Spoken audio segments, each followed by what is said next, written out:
नमस्कार, मैं हूं आपके साथ अंजना और आप देख रहे हैं भ्रष्टाचार क्यों न्यूज। आइए शुरुआत करते हैं इस वक्त की बड़ी खबर से। अखिलेश के घर में गरजे अमित शाह, निशाने पर रहा INDIA गठबंधन, सपा के गढ़ में हैट्रिक लगाने की कवायद। गृह मंत्री अमित शाह करीब 7 साल बाद सपा अध्यक्ष अखिलेश यादव के घर आए तो उनका तर्कस मुद्दों के बाणों से सजा था। एक एक बाण निकालकर INDIA गठबंधन पर संज्ञान लिया। राहुल बाबा और अखिलेश भैया की चुटकी भरी संबोधन के साथ दोनों नेताओं पर हमला किया। तर्कस में परिवारवाद, आतंकवाद, कानून व्यवस्था, राम मंदिर, कोरोना वैक्सीन के बाण थे तो इटावा में 10 वर्षों में कराए गए विकास कार्यों की लंबी फेहरिस्त के माध्यम से निकटता का एहसास कराते हुए सपा के गढ़ में हैट्रिक मारने का दांव भी था। अमित शाह ने 21 मिनट का किया संबोधन। 21 मिनट के संबोधन की शुरुआत में अमित शाह ने इटावा से आत्मीय रिश्ता जोड़ते हुए यहाँ के महाकालेश्वर, नीलकंठ, कालीवाहन, पिलुआ वाले हनुमान मंदिर को नमन किया। आजादी के आंदोलन में इस वीर भूमि के अविस्मरणीय योगदान का जिक्र करने के साथ ही कमांडर अर्जुन सिंह भदौरिया को याद किया तो नुमाइश पंडाल तालियों की गड़गड़ाहट से गुंजित हो गया।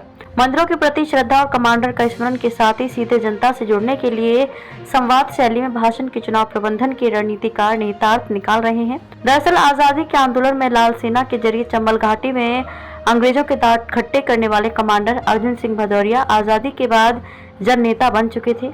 यही वजह रही कि इटावा संसदीय चुनाव के इतिहास में 17 चुनाव में वे पहले और इकलौते निर्दलीय सांसद 1957 में चुने गए। समाजवाद के पुरोधा डॉक्टर राम मनोहर लोहिया, जयप्रकाश नारायण, प्रभु दंडवते, मधु लिमये, कर्पूरी ठाकुर, चंद्रशेखर के अन्यत्र साथी रहे। वे 1967 में दम के पास से और 1977 में जनता पार्टी से सांसद चुने गए।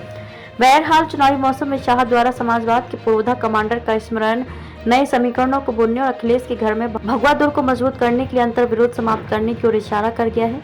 इसी नुमाइश पंडाल में शाह ने पहली चुनावी सभा 27 अक्टूबर 2016 को संबोधित की थी। तब वे भाजपा के राष्ट्रीय अध्यक्ष थे। आसन्न 2017 के विधानसभा चुनाव के दृष्टिगत उस विजय संकल्प रैली के जरिए चुनावी शंखनाद कर सपा के गढ़ की 10 विधानसभा सीटों पर निशाना साधा गया था।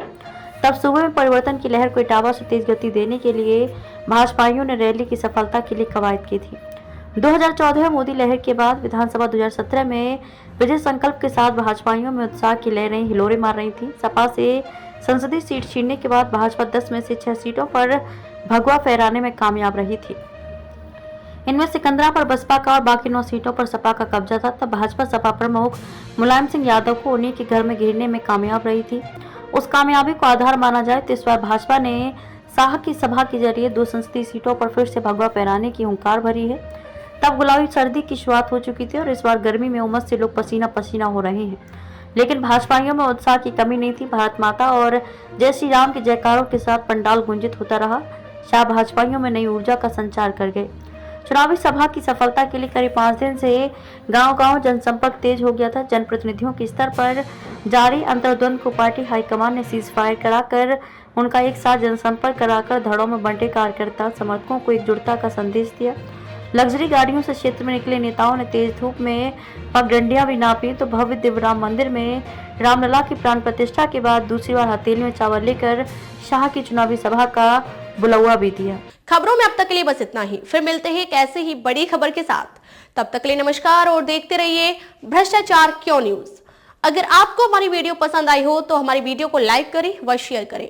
ऐसे लेटेस्ट अपडेट पाने के लिए हमारे YouTube चैनल को सब्सक्राइब कर बेल आइकन प्रेस करना ना भूलें। धन्यवाद।